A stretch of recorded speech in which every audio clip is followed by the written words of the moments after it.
Those guys, the negative, the big guys, they tend to create where I see a lot of like psychosis, or where we might feel like we flip a switch and we're all of a sudden this like different person. Or if you've ever heard the term like they were dead behind the eyes, that is a lot of times where that is coming from, is there's some type of big negative attachment, and it can cause soul erosion.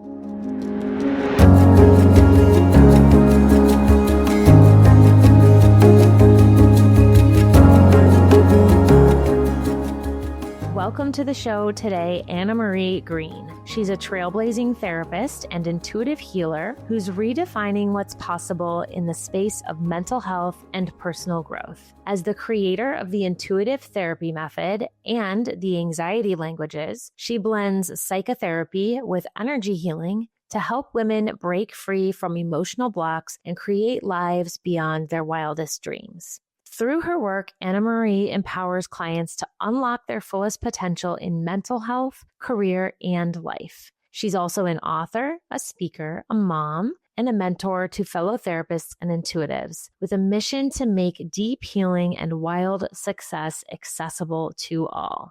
Welcome back to Spiritually Savvy. One thing that I absolutely love about this podcast is that it gives me a chance to bring the fascinating conversations that I'm having in my day-to-day life straight to you guys. And the other day, inside my Manifesting Mastery Circle, Annamarie and I were having just the most enlightening, interesting conversation around negative entities and what they are, how they're connected to the ego, how we can clear them from the body. And it was just such a powerful discussion that I knew that I had to bring it here so that we could open up even more. So today, Annamarie is joining me on the podcast, and I'm so excited to have you here.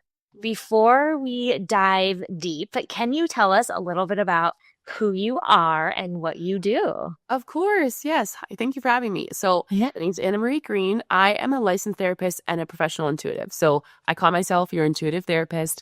I bridge energy healing and psychotherapy so that happiness and reaching your goals isn't so hard and isn't so long. And I have been doing this since 2020. I birthed the intuitive therapy method through my own healing journey and the steps I took when I realized I had anxiety and PTSD from my partner passing. And I just love helping people to get to their next up-leveled versions of themselves. I love that. I love stories that involve personal purpose out of pain, right? And like really finding and unlocking your own growth and your own destiny through the things that we experience. Yeah. And so I'm so happy to have you here and to share. Here, yes. So excited to be here. So for those who are newer to this topic, myself, on some levels, of course, there's always more to know. But for that person who is newer to this topic, how would you explain what a negative entity is? Yeah. So I think a lot of people, whether you're newer or you've been in the spiritual intuitive world in general, this isn't something that is talked about a lot. In my belief, it's because there's still that fear that if we talk about those negative things, then like people will try to get rid of this. You'll manifest it or it'll appear. Yeah. Like almost like you'll attract it. It gives it more power. But I've actually done the opposite. The more that we talk about it, that we're aware of it, the easier it is to disconnect from these things. But so what it is essentially, and there's different levels and grades of it. So if we just start at the bottom level, I call these compassionate beings. Sorry, sometimes it sounds like beans when I say it, but beings. This is just like an energy that is floating around in the ethers, around whatever. It's not necessarily harmful, but what it does is a lot of times it attaches to us when we feel like we need something from the external that's not getting met. A lot of times it attaches during childhood, and then we go on living our life, and what happens is it creates a block. It creates a misalignment in our energy, in our chakras, so it's harder for us to tell what is off, and our mind, which translates information from our physical body and our raw energy, is then creating narratives off of this attachment. So, and then when we talk about more of like what I consider like negative, I also call them like heavy or like the big guys. They are essentially, think of it as like a parasite, like a living parasite, and they really take Like they take from your energy. A lot of times they feed off of either like fear or they feed off of chaos. So like different things that make our bodies actually feel quite just like misaligned or like we don't understand what's going on. And then in addition to that, again, your mind is going to create narratives based off of the information. And those guys, the negative, the big guys, they tend to create where I see a lot of like psychosis or where we might feel like we flip a switch and we're all of a sudden this like different person. Or if you've ever heard the term like they were dead behind the eyes, that is a lot of times where that is coming from is there's some type of big negative attachment and it can cause soul erosion. Oh, so interesting. So, what are some of the signs that somebody might be able to know? Yeah. Like, what are the telltale signs that Yeah. they're dealing with a negative entity attachment versus just some kind of repeating emotional pattern? Yeah. So there are different signs for different levels. So I'll start with like the low. We'll just call the compassionate being low level, level 1. So this one is where you'll see like you tend to continue to fall back on certain behaviors or patterns, and you don't necessarily understand why. And it doesn't necessarily feel like, even when you're doing it, you might inside your brain think like, why am I doing this? Like, I can't seem to stop myself from doing it, but I am. In addition to whenever you get a little bit of clarity on what you want, it feels like you go backwards, like away from it. And it's really hard for you to take the steps, even if someone were to say, this is exactly how you get the thing that you want, and you just cannot seem to show up for it. That is most likely that there is a compassionate being that is blocking your body from being able to connect with these other parts of your soul. So that's like the beginning, level 1. The higher level 2 and 3, which are the parasitic big guys. The nasties. That's the nasties. Yes, the nasties. Exactly. So I would say this is where you're going to see it a little bit more severe. So you'll notice that like maybe your body is reacting, like all of a sudden you're breaking into rashes, where when you experience an emotion, it feels very overwhelming, very extreme. And you even can, again, have that little nudge maybe of like, why am I behaving in this way? But it's like, take it like maybe somebody spills a glass of milk and you feel like you want to scream and yell in their face, where it just feels like you don't even know who you are. Most of the time, that is one.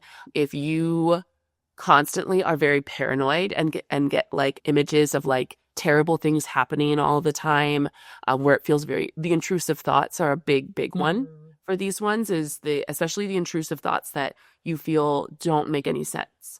Where Do you think that it extends to dreams as well? Like intrusive thoughts, like really consistent, intrusive, negative dreams? Would that be part of that? Yeah, it can. It would depend on the dream, because sometimes our dreams are really like a way for us to try to work through, especially energetic stuff that we don't want to face consciously in our waking hours. So sometimes dreams can just be a little bit more dramatic. I like in the sense of like they really want to figure all the stuff out. And a lot of times if we're closed off to doing the energetic work, or we're not doing it in the waking hours, our guides and even our higher self will use sleep as a way to try to get us energetically aligned and everything. So then our brains, again, are trying to interpret how this healing is happening. So it just kind of depends, but also, yes, because your mind is creating a narrative, creating a storyline based off of what it's picking up from those entities. But that's a very person-to-person thing. Yeah. Okay. So if we are experiencing these, we'll call them symptoms. Yeah. Not that they are, but we'll just call them that for the sake of this conversation. So if somebody's experiencing these symptoms, I'm really curious your perspective on how do we know the difference between what might be a negative entity attachment versus our own ego? Okay. So our ego is it's still going to feel like us, and it's going to feel very like in the brain. So you're going to feel it in the mind.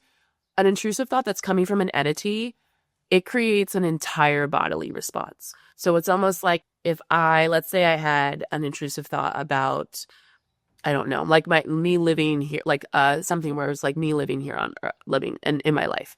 Yeah. And if it's stuck up here and where it feels like all of the thoughts and all of the storylines are up here in my mind, but I feel very disconnected from the rest of my body, that's most likely an ego thing. And the ego might be just translating information from, like, let's say we had a trauma that we experienced, and like the ego is just trying to keep us safe from that trauma.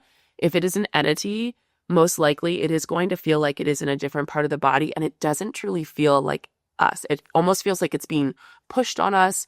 A lot of times, if you are feeling like, oh, everyone hates me, everyone, whatever, like where you feel like it's coming from other people, that's usually an entity, is like an entity attachment as well, just because it is not necessarily, it doesn't feel like it's coming from you. Most of the clients that I've worked with who feel this way, they feel like their families, their friends, that they don't love them, that they don't care about them. And it doesn't matter how much like other people say it. It is something that they are like convinced about. I would also say, if you tend to feel like you need to physically like protect yourself and you don't have any experience with trauma, or like you don't have that physical experience in this lifetime, that is something else that kind of tells me, because your body feels like it needs to physically protect itself, and that it's carrying an entity as well. Mm. It's so complex, right? Yeah. So when it comes to this feeling, this experience, my mind takes me to your journey and your path. Yeah. I'm guessing when you said this is where you landed as a result of the difficult situation that you went through in your own trauma, I'd love to hear, if you're willing to share a little bit about, kind of what you went through and how you not only discovered the presence of these beings, but how you developed, or I guess woke up to, your own intuitive gifts in this way, if you're willing to share. So it was definitely a process where it was a little bit by little bit, because when I first started learning how to read, heal, and clear energy, I was not open to interacting with entities. I knew a little bit. I knew the basic healing, but I was like, no, I don't want to be doing that. Even though I had experienced a really pivotal healing while I was in this certification course from my fellow classmates.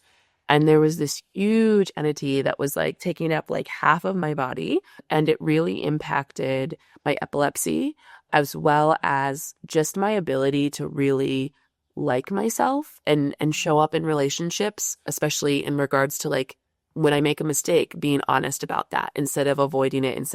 It was really one of the first major steps to being able to share what my honest truth was. And since then, I've gone through several because there's different layers. With each layer that we're peeling back, that we're healing, that we're working through, that we're allowing to be and showing love and light to, there's sometimes some entities that are deeper. And so I actually just a couple weeks ago did a really major one where it impacted some like soul erosion, and it was just, everything made sense. What I will say, so I've done it several times, and then in my experience, I really was able to see why those things were attaching to me as well. It was a level of me giving away my own power, that I believe that I was kind of like a victim to fate, or a victim to like, blaming God, blaming other people for these things. And that's when you give your power away, it just makes you more susceptible to these energetic attachments. And mostly because they also live by like the rule of frequency. So there are a lot of times a lower frequency. And if at the time throughout my healing process, I existed at a lower frequency just naturally, it took a lot of work for me to try to stay in the upper frequencies. Because of that, I would have these attachments I had to constantly clear. While now I do a clearing every day because I do this work professionally, but I don't have to worry about things attaching to me as much because my frequency is higher. I also stand in my power knowing that like my light is too bright for them to just like take from. And that was a really, really big process for me as well. And after I received that specific healing, the first healing I got, my internal dialogue started to change and shift, where I wasn't like, oh, I don't want to be here anymore, like I'm a burden to everyone else. And that's where I really started to see some of the first impact of this kind of a healing. Yeah. And when you say I felt it in my body, right, in the beginning, Yeah. what did that feel like? What does it feel like in your body to have that presence? Yeah. And then what does it feel like to know that it's gone? Yeah. So the first one that I had, I was in the call when they were doing the healing because we were all practicing, and Yeah. I was the volunteer for that week. You were the guinea pig? Yes, I was the guinea pig. And I remember feeling a sensation of wanting to cry. And actually, with the entities that I have had removed and that I've removed myself, that sensation continues for me specifically, because the reason that I've allowed those onto my energy is because they're trying to help me deal with a level of grief and of feeling alone. And even though they create kind of this more chaos afterwards and misalignment and feeling icky, there's a fear of not having that there to block me from the emotions underneath. So it felt a little bit sad in the beginning. And then afterwards, there is a rush of emotion of like all of a sudden these emotions that you weren't able to access before flood to you. They're coming up to be let go of. And afterwards, you feel so much lighter. Like I physically in my body felt lighter. Like it's hard to put into words, but just I wasn't as achy. I felt like I was able to move my body a lot easier and that I wanted to, but I also felt much more connected to my emotions in a way that I hadn't before as well. Yeah. I find one of the hardest things for people to do, whether they notice it or not, most of the time they don't, right, is to really truly detach from their darkness. Yeah. As much as your job is your identity, the roles you play become your identity, I think our trauma and our attachments, the dark side as well, in my experience with my clients, I'm sure is the same for you, that becomes just as strong of an attachment sometimes. And so it makes so much sense that this would interfere with your ability to live your life, because it's just one of another set of like really strong attachments that forms your identity. And I have found personally, I don't know about you going through, the things that you've gone through, but it's sneaky how hard it is to like leave behind the struggle story or the loss, because there's an attachment to grief energetically. Yeah. Well, and especially for me, what I found is that not only do we actually like these things being there a little bit because they feel comfy, they feel cozy. Yeah. Imagine like you're afraid of the outside world and you have this blanket on you that feels heavy, and like, yeah, you want to be able to move, you want to experience these other things, but your body is just not, it's been with you for so long. The longer it's with you, not the harder it is to let go of, but you're just going to feel it a lot more.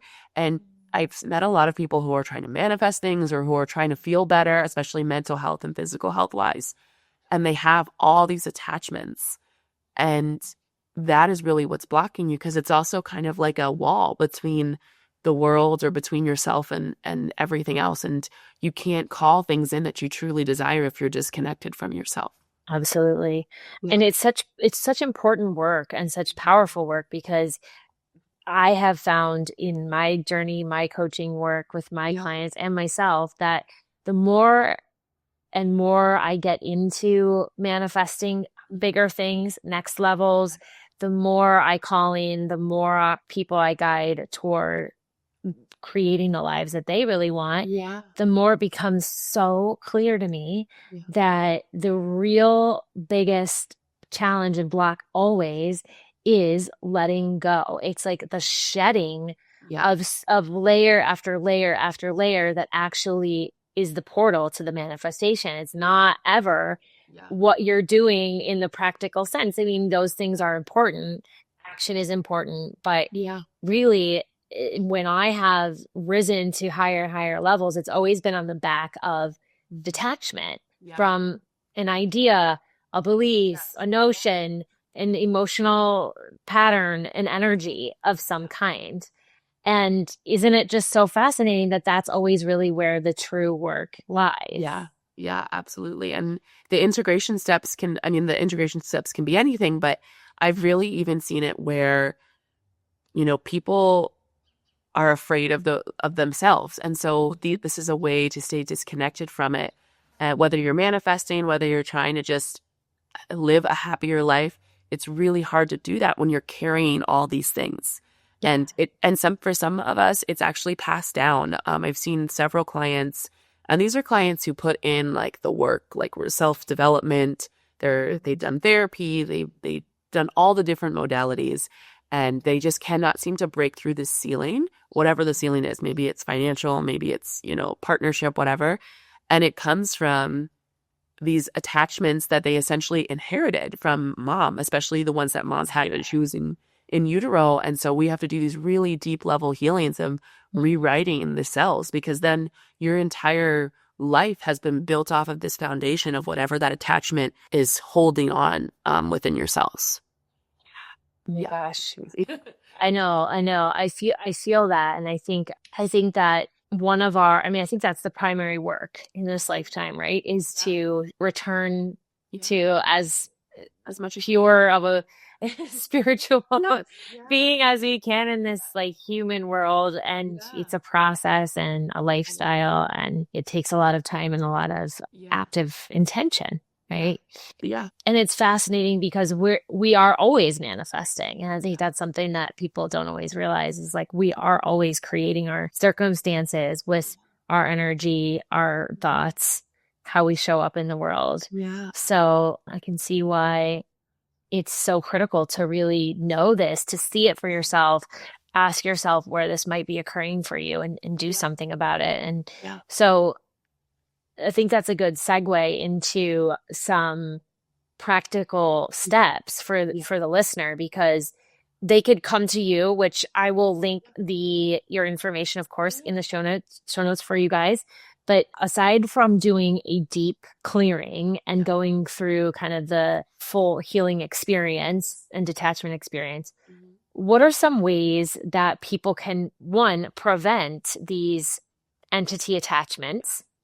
And two, what are some ways that they can clear them if they recognize that they're carrying something that really isn't theirs? Yeah.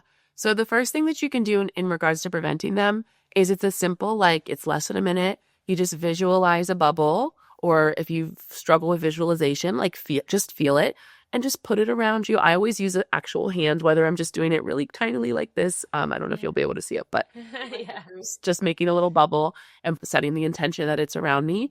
But then set an intention. Nothing can attach to me no matter where I go, and then feel it lock in. So I always tell my students, you should feel every intention lock in. If you're not feeling it, that means that you're not truly embodied, and the intention can have little holes in them, because intentions are essentially filters for what energies and what things can interact with you. The second thing that I would say is energetically clean your home. Like we would clean our homes with physical cleaning products. I want you to just push all an old energy out through the window. Like use your hands, feel it or see it, and set that intention and pour source light in. The reason for this is that a lot of times in our homes, there are portals open, and those portals can let different entities in, especially if there's an area in the house where you always go to cry, or an area of the house where you and your partner always fight, or an area like there's specific areas in the house where you feel heavier emotions, where you are allowing yourself to kind of spiral out. A lot of people do it in the shower, which is fine because water helps cleanse it. But I still want you to energetically cleanse your shower, because what happens is the more that we're putting a feeling into a specific area in the ground, it opens a portal for attachments to get into your home and impact your sleep and your dreams, and impact the way that you feel when you get home. A lot of times you'll notice this if you are listening and you have kids. Kids are very, very sensitive to attachments in the home. They'll feel unrest. They won't be able to sleep in their own beds. They'll have nightmares. You'll just notice like they're just very reactive and not calm at home. So you really, really want to clean out the energy of your home. Yeah, I can see that with my kids, Yeah. 100%.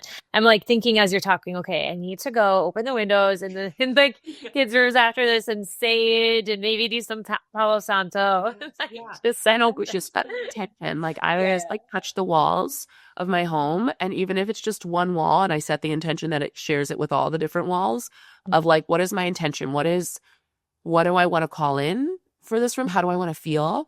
And what am I keeping out?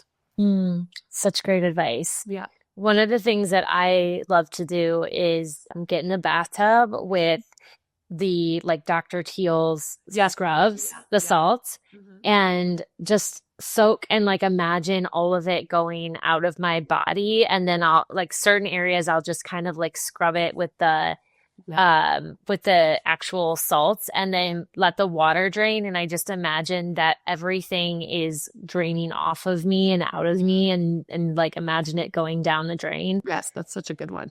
And it always, I don't necessarily do that. I've never done it specifically for this, in this way for entity removal or like extraction or clearing. Yeah. But I've just done it to kind of reset my energy and it's got my wheels spinning like, oh, okay, I'm gonna try that. I think I should give that a go. Yeah, that's a great practice to do. Something else you can do is first you want to kind of locate where it is in your body and then stretch that part of your body out, like massage that area. That's going to help loosen it so that doing a practice like when you're in this tub and you're visualizing it like just completely being washed away is going to be more effective because you want to loosen it up at first. You will feel it. A lot of times when people start to remove entities, they notice that they have like looser bowels and like your body has a reaction to things. So what you can do to identify it is like close your eyes. If you're more visual, awesome, you'll probably see. But if you just feel, it almost feels like a sticky tar in a specific area of your body. If you can see things, it will feel black. It will feel like dim. But it will still kind of be moving, almost like when we look under a microscope and see the little microorganisms moving. It's kind of like that. And don't let yourself be afraid of it if you see it. Like, that's okay. And now you know, like, okay, we're gonna stretch this part of my body out. And we're also going to have some type of like, you can use the element of water. Water is great for washing things away. You can sage or Palo Santo yourself. But I would say, because a lot of times it's in our energy, I prefer using water and also like using like food as like a way to help push it out, kind of like what we would do with parasites. Yeah. Oh, so such good advice. Good advice for listeners. Let's say somebody is listening right now and they want to do a deeper dive into how you could help them bridge that world between the intuitive and the therapeutic. Yeah. Where is the best place for them to contact you? Anything you want to share with them that they could access that might support them in that journey? Yeah. So you can contact me on Instagram. I'm most active on there. And you can always ask questions. But I have a couple resources on the link in my bio where you can look at. I have the top 4 mental health illnesses. So I think it's like PTSD, anxiety, depression, and ADHD. And that just helps you start to get the understanding of what's actually at the root of these things instead of just like people are sick or a lot of people come to me and they're like, I feel crazy because things aren't working. And you're not crazy. It's just that you are not taught to look at things from an energetic lens. And once we do see that, if you're a practitioner or a person listening, it opens up the world of what's truly possible and that you don't have to live this way. You don't have to live mentally sick. You don't have to live physically sick. It just changes everything. So you can hop on and get those resources or ask me any questions that come up. Awesome. Yeah. Then I love that because I think it's so true and so important. I mean, in my experience, the more that we look at alternative ways of understanding ourselves in the world that aren't so restrictive, the ways that we aren't taught, and the more that we can embrace that, the more we attract other people into our world who, share that and who add just joy and value and excitement to our lives. So absolutely wholeheartedly. Yeah. And if you want to study it, I do have a program that opens up in August, and I teach all these things to therapists, to whoever wants to learn. And it is great. It's a 6-month program. So I'll add that too. Yeah, incredible. Well, I will link all of that here for you guys so you can check Annamarie out, shoot her a message or book a session. I am so grateful to you for coming on and breaking down this super complex and super interesting topic. So thank you for being here. Thanks for having me.